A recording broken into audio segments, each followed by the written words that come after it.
অন্ত নপৰা সুৰংগৰ ভিতৰত জীৱন মৃত্যুৰ খেলা। মাটিৰ তলৰ এখন পৃথিৱী, আচৰিত পৃথিৱী। এতিয়া আমি ইয়াৰ পৰা পানী আহি আছে এইফালৰ পৰা, কিন্তু আমি আৰু আগলৈ যাব নোৱাৰোঁ। আমাৰ যিগৰাকী গাইড আছিল, গাইডগৰাকী উভতি গ'ল। এতিয়া মূল সমস্যা হ'ল অক্সিজেনৰ সমস্যা।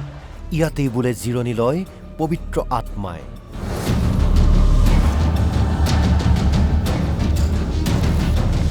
গাৰো পাহাৰৰ পানীৰ তলত অন্য এখন পৃথিৱী।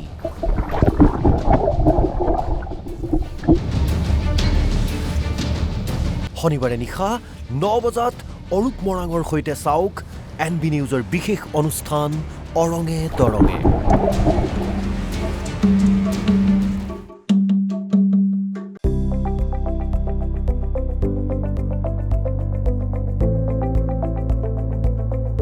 NB নিউজ, সহজ সৰল ভাষাত নৱভাৰতৰ কথা।